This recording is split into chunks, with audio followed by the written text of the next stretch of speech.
नमस्कार दोस्तों, मैं हूं कृष्ण अर्बन नक्सल। दोस्तों, हमारा जनरेशन ना बड़ा फक्ड अप था।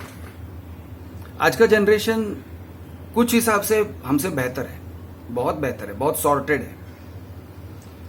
कुछ और हिसाब से प्रॉब्लम्स हैं, यानी जमाना अलग रहता है, प्रॉब्लम्स अलग रहते हैं।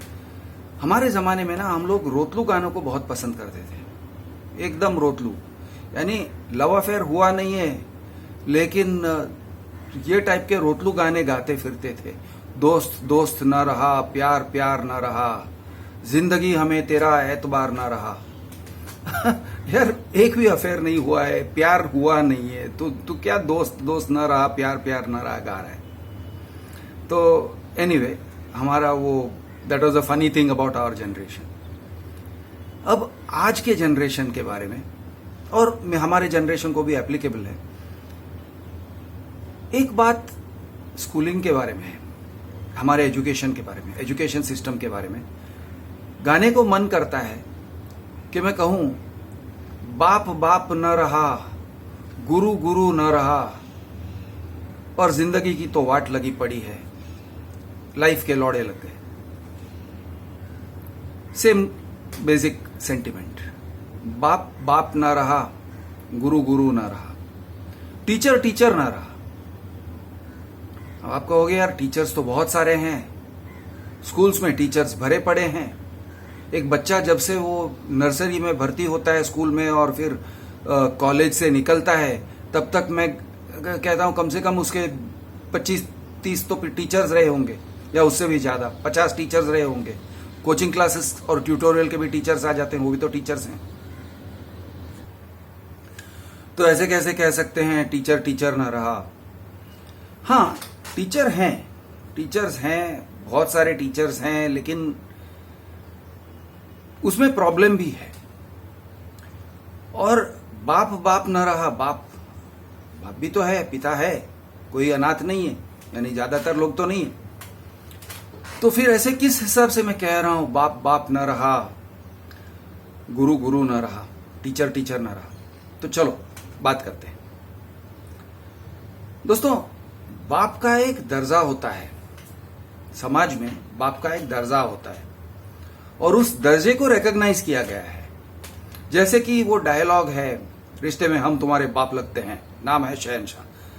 तो उसका मतलब क्या है? रिश्ते में हम तुम्हारे बाप लगते हैं का मतलब ये होता है कि हम तुमसे सुपीरियर हैं, हम तुमसे ज्यादा जानते हैं, हमारा तुम्हारे ऊपर अथॉरिटी है, और वो गुड अथॉरिटी है। ओके, वो लेजिटिमेट अथॉरिटी है, यानी चिंदी वाला अथॉरिटी नहीं है, चिंदीगिरी करके, झगड़ा करके मैं मारपीट कर सकता हूं, वो वाला अथॉरिटी नहीं है। अथॉरिटी एक्चुअल रिस्पेक्ट आपको अंदर से आएगा, वो टाइप का अथॉरिटी। तो रिश्ते में हम तुम्हारे बाप लगते हैं, अमिताभ बच्चन की आवाज में कहोगे तो मजा आता है। तो उस बाप, उस सेंस में याद करो कि वो बाप क्या है, उसको अनपैक करेंगे। और दूसरा है शब्द गुरु। गुरु का इजी ट्रांसलेशन है टीचर, लेकिन गुरु के अंदर टीचर से ज्यादा कुछ है, वो भी अनपैक करेंगे हम कि टीचर से ज्यादा क्या था। लेकिन हम कहते हैं ना, मान गए गुरु मान गए, तो हम मान गए टीचर, मान गए ट्यूशन टीचर, मजा नहीं आएगा। मान गए गुरु मान गए। तो कोई गुरु होता था, कोई उसका चेला या शागिर्द होता था। मैं चेला उतना वो वर्ड को फेवर नहीं करता हूं, क्योंकि चेले में एक तुच्छता है, लेकिन शागिर्द बोलोगे तो थोड़ा और उसमें वजन आ जाता है कि फॉलोअर हूं, लेकिन भाई अपनी एक औकात है, शागिर्द। तो ऐसा कुछ। तो वो गुरु जहां पे हम कहते थे मान गए गुरु, आजकल मिलते नहीं है। और ये क्यों है? अब और इसका ओवरऑल इफेक्ट क्या हुआ है? तो चलो बाप पे जाते हैं। ए, बाप पे क्यों जा रहा है बे? जाना है मुझे, बाप पे जाते हैं। तो बाप होता है पिता, ऑब्वियसली। अब पिता तो कोई बन सकता है, कि बनना कोई बहुत बड़ा मुश्किल काम नहीं है, चोदने का काम है, बस बन जाएगा, बाप बन जाए। लेकिन वो हमारी कल्चरली हम उस चीज को बाप बनना नहीं मानते हैं। हम कल्चरली क्या मानते हैं कि एक पिता का दर्जा ऐसा है कि वो बच्चे को पैदा ही नहीं करेगा, वो बच्चे को गाइडेंस देगा, वो बच्चे के साथ एक लॉन्ग टर्म बेनिफैक्टर बन के रिलेशनशिप बनाएगा। अथॉरिटी है, लेकिन अथॉरिटी कहां से आ रहा है? वो अथॉरिटी आ रहा है क्योंकि वो बच्चे को गाइड कर रहा है, वो बच्चे की लाइफ के ऊपर ओवरऑल जिम्मेदारी ले रहा है, वो बच्चे को अपने लाइफ में सेट करके देगा, उसको एस्टैब्लिश करके देगा। ये एक जनरल फीलिंग है ना। बाप की जिम्मेदारी क्या है? बेटे को, अगर बेटा है तो बेटे को जिम्मेदारी में से अपनी लाइफ के ट्रैक पे चढ़ा दो, वो होता है बाप की जिम्मेदारी। और बेटी की बात आती है तो अपनी ट्रेडिशनली बेटी का ऐसे होता था, भाई बेटी की शादी करवा दो, उचित जगह पे, सही जगह पे शादी करवा दो वगैरह। खैर, आज के जमाने में वो शादी करवाना और करियर पे बिठाना, लड़कियां भी लड़कों की तरह ही है मोर और लेस, उनको भी करियर पे सेट करना होता है, करियर पे बिठाना होता है, और वो बिठाने की जिम्मेदारी, कम से कम एक सुपरविजन की जिम्मेदारी पिता की बनती है। लेकिन आजकल वो या तो हो ही नहीं रहा है, बहुत डाइल्यूट हो गया है। ऐसे लोग हैं जो कर पाते हैं। धीरूभाई अंबानी ने अपने दोनों बेटे लोगों को सेट कर दिया, फॉर एग्जाम्पल। बहुत ही एक क्रूड एग्जाम्पल है, लेकिन उसने अपना पिता का फर्ज निभाया।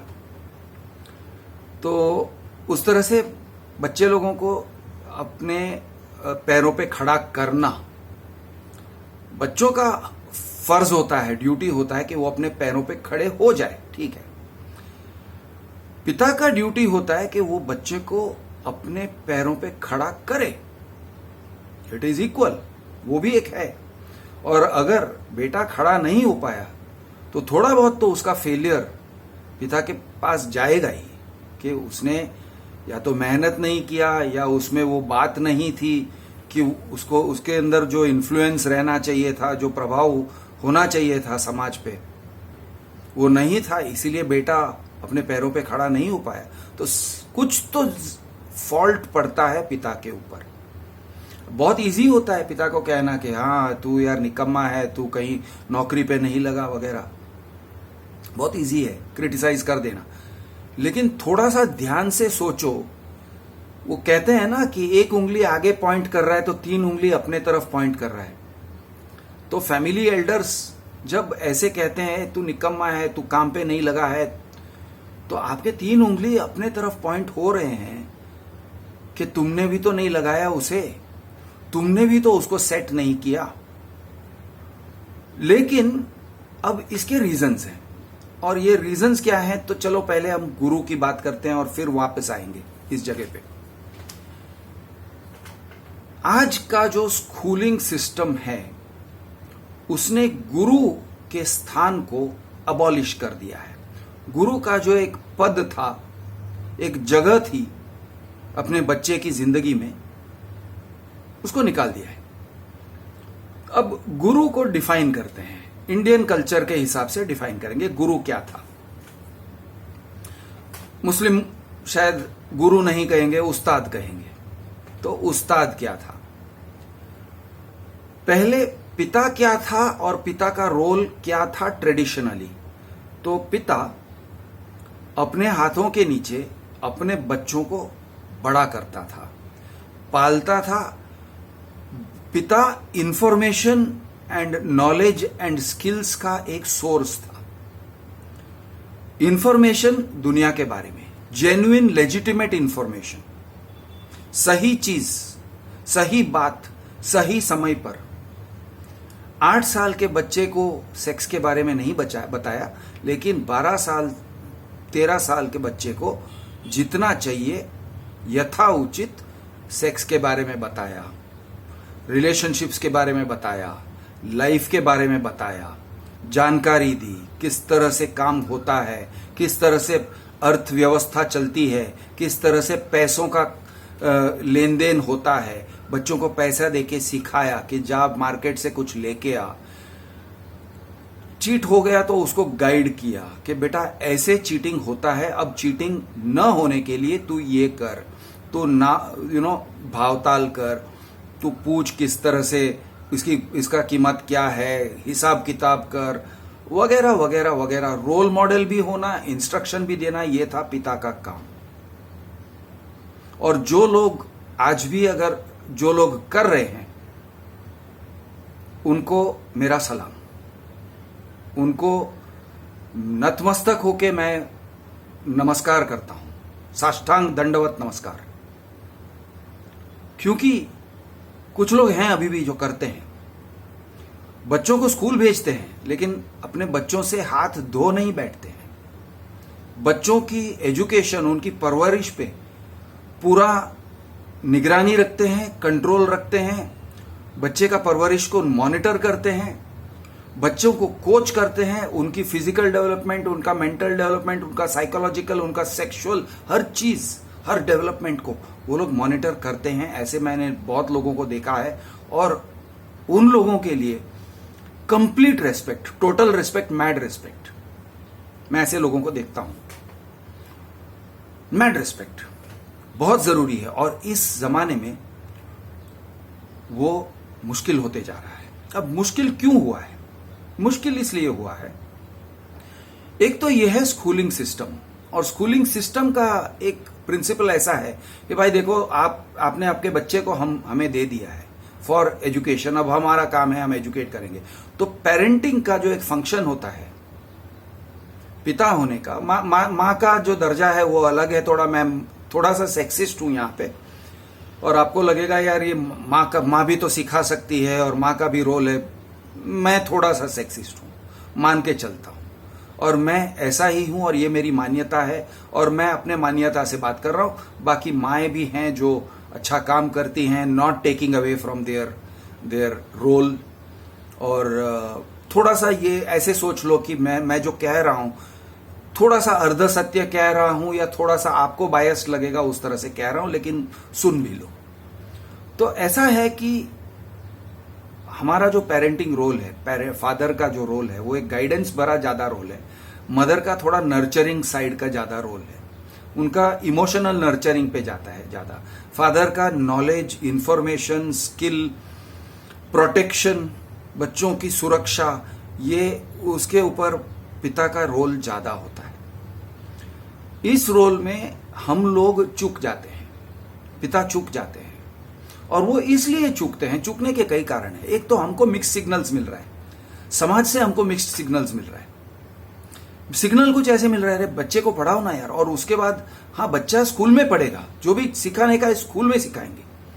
अब स्कूल में सिखाएंगे के चक्कर में क्या होता है कि हम लोग अपना हाथ पूरी तरह से उठा लेते हैं और फिर ध्यान नहीं रखते हैं कि टीचर्स क्या सिखा रहे हैं, क्या नहीं सिखा रहे हैं, बच्चों का एजुकेशन में क्या गलत हो रहा है, अगर गलत हो रहा है, कहां पे स्लिपेज हो रहा है, कहां पे बच्चा पटरी को छोड़ रहा है, ट्रैक से उतर रहा है।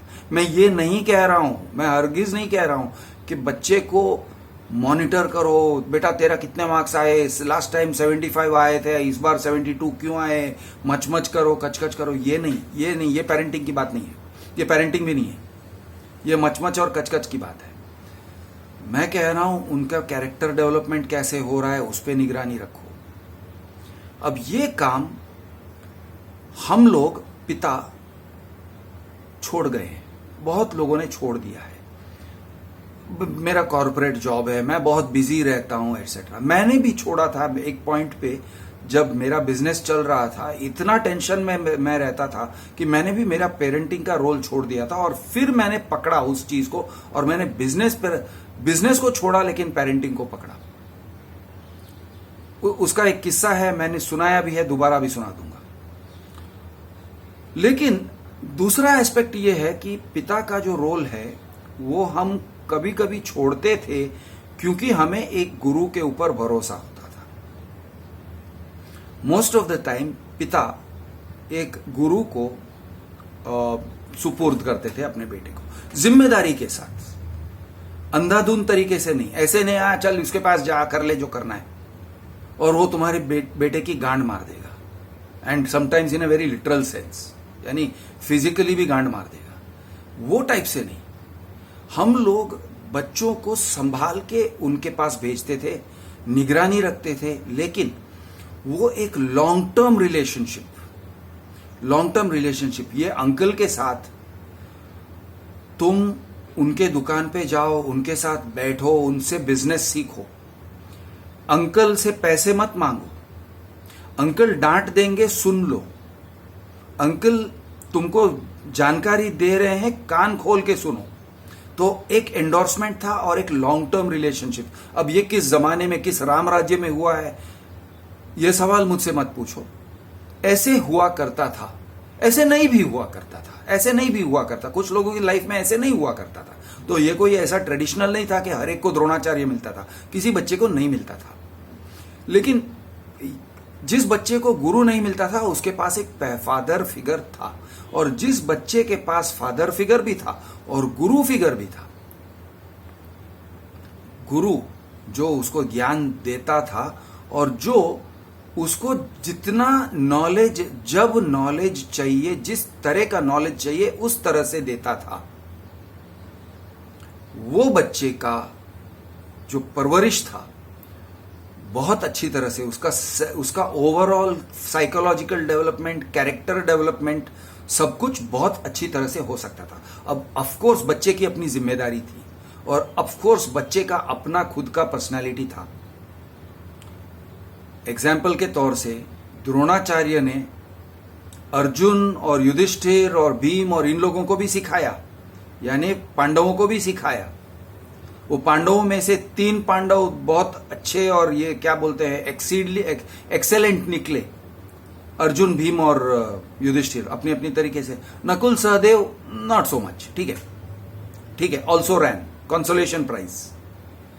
और वही द्रोणाचार्य ने दुर्योधन, दुशासन, जिनका नाम दूर और दुस से शुरू होता है, obviously their story book characters, लेकिन दुर्योधन, दुशासन, उन लोगों को भी सिखाया द्रोणाचार्य ने। और बाद में लास्ट में जाके साथ भी उनका दिया, महाभारत में साथ उनका दिया, वो उनके साइड से लड़ रहे थे। लेकिन दुर्योधन और दुशासन क्या हुए और ये साइड में पांडव क्या हुए? तो ऐसा है कि बच्चे का, हर एक इंसान का अपना एक पर्सनालिटी होता है और अपने पर्सनालिटी के हिसाब से वो ज्ञान सीखता है, उसकी पर्सनालिटी डेवलप होती है। तो दुर्योधन भी एक बहुत अच्छा गदाधारी था, जबरदस्त योद्धा था, अमेजिंग योद्धा था, no two ways about it. Bheem पे भी भारी पड़ा था। तो ऐसा है। अब गुरु का स्थान, तो गुरु, मैं द्रोणाचार्य की बात नहीं कर रहा हूं, मैं अपने 5000 साल पुराने सनातन धर्म की बात नहीं कर रहा हूं, मैं उस्ताद लोगों की भी बात कर रहा हूं जो मुसलमान भेजते हैं ना बेटे को, बेटा ये उस्ताद के पास जा, ये सीख ले, ये कला तो उनसे सीख ले, ये कारीगरी उनसे सीख ले। मुसलमानों का ट्रेडिशनली थोड़ा कारीगरी के ऊपर ज्यादा ध्यान रहा है। कारीगरी सीख ले, ये करना सीख ले, ये मेटल वर्किंग सीख ले, सुतार का काम सीख ले, वगैरह वगैरह।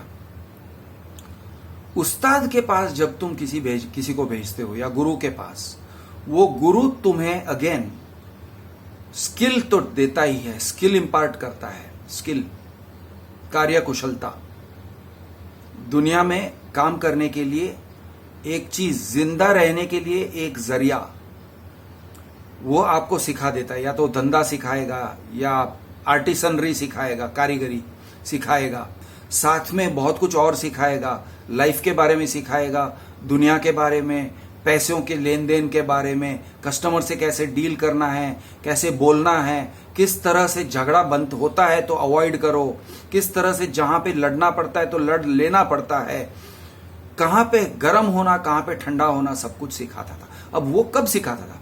वो सर्कमस्टेंशियली सिखाता था। इसका कोई सिलेबस नहीं था, वो सिलेबस से सबको वन साइज फिट्स ऑल नहीं कर रहा था।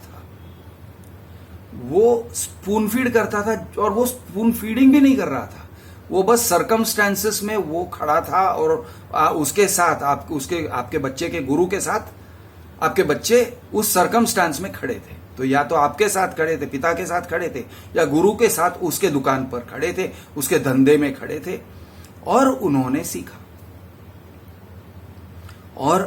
सीखा और फिर आगे चल के उसी को उन्होंने अपनी जिंदगी का जरिया बना लिया या जिंदगी का सपोर्ट बना लिया, और उनको कभी बेरोजगार नहीं होना पड़ा। वो एक चीज में तो अच्छे थे, वो एक चीज में तो वो सेट हो गए थे, वो काम कर सकते थे और वो काम से फिर आगे बढ़ के कहीं और किसी और रास्ते पे निकल सकते थे। अब आज का प्रॉब्लम क्या है? तो आज का प्रॉब्लम ये है कि हमारे टीचर्स, बड़ा कमर्शियल रिश्ता है। किसी टीचर का बच्चे के साथ लॉन्ग टर्म रिश्ता नहीं है। वो बच्चे को 1 to 1 जानता होगा और अच्छे टीचर जो हैं वो हंसी मजाक का माहौल भी बनाए रखते हैं, प्यार मोहब्बत और दोस्ती का भी माहौल बनाए रखते हैं, तो बहुत अच्छी बात है। उनको भी मैं सलाम करता हूं, ऐसे करने वाले टीचर्स को भी मैं सलाम करता हूं। लेकिन ऐसे करने वाले टीचर्स गिने चुने आपके लाइफ में आते हैं, 2 या 3 या 5 आते हैं, और जो आते हैं बच्चों को याद रह जाते हैं कि हाँ, ये मेरा टीचर है ना, ये गुरु आदमी है, इनका मैं पैर छूता हूं और सच में मुझे लगता है कि इनका पैर छूना चाहिए। ऐसे टाइप के कुछ टीचर्स मिल जाते हैं, तो वो बच्चों की खुशनसीबी। लेकिन वो टीचर जो मिलते हैं उनके साथ बच्चे लोग आगे तक नहीं जा सकते, लंबा नहीं जा सकते हैं, छोड़ देना पड़ता है। क्यों? अरे 12th स्टैंडर्ड हो गया, मैं कॉलेज चला गया, वो टीचर का साथ छूट गया। और वो टीचर का जो रिश्ता है, अगर वो लंबा रिश्ता बनाए रखना चाहेगा भी तो भी आप एंकरेज नहीं करोगे। आप कहोगे बेटा तुम्हारा 12th स्टैंडर्ड का टीचर या तुम्हारी 12th स्टैंडर्ड की मैडम ने फोन किया था, बोली राजू कैसा है, और मैंने बोला हाँ मैम वो अच्छा है, आते ही मैं फोन करवा देता हूं, शायद आप फोन भी एक बार कर लोगे। लेकिन लंबा रिश्ता नहीं बनता है उनके साथ। कोचिंग क्लासेस के टीचर के साथ हो सकता है हंसी मजाक यारी दोस्ती चंद समय के लिए रहता है, उसके बाद वो लंबा रिश्ता नहीं बनता है। मतलब they can not mentor you, वो आपको दुनिया का ज्ञान, रिलेशनशिप्स, लाइफ और ये सभी जो सिखाने के लायक रहते हैं वो रहते नहीं है। तो इसका मतलब क्या होता है कि आप अब पूरी तरह से सिर्फ जमाने पर निर्भर हो, ना पिता पर निर्भर हो, ना पिता पे आप वजन डाल सकते हो कि डैड आपकी रिस्पॉन्सिबिलिटी है, ना गुरु के ऊपर आप रिस्पॉन्सिबिलिटी डाल सकते हो कि भाई मैं आपके शरण में आ गया हूं, अब मुझे गाइड करो। कोई है ही नहीं उस तरह से। भाई तुम जाओ दुनिया में, तुम करो, तुम अपना संभालो, तुम जैसे संभाल सकते हो संभालो, कर लो जो करना है। इस तरह का दुनिया हो गया है और इसकी वजह से बहुत बच्चों को सफरिंग हो रहा है। स्कूल खत्म करते हैं, कॉलेज खत्म करते हैं, उसके बाद मैं कहां जाऊं, मैं क्या करूं। मैंने भी ये एक्सपीरियंस किया है और मेरे डैड ने मुझे लाइन पे लगाया। बाय द वे, पत्रकारी के लाइन पे मुझे डैड ने लगाया और कम से कम वो एक लाइफ स्किल था, वो मेरे अंदर था पहले से। डैड ने एंकरेज किया, अपॉर्चुनिटीज भी ढूंढ के दिए उन्होंने।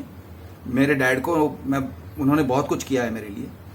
मेरे ससुर जी भी मेरे गुरु रहे, मैंने उनसे भी मेरा पूरा प्रिंटिंग का काम सीखा। तो मेरा खुशनसीबी है कि मेरे पास पिता भी थे, गुरु भी थे, लेकिन बच्चों की खुशनसीबी नहीं होती है आज के जमाने में। मैं हूं आपका दोस्त कृष दी अर्बन नक्सल। जय महाराष्ट्र, जय हिंद, जय जवान, जय किसान।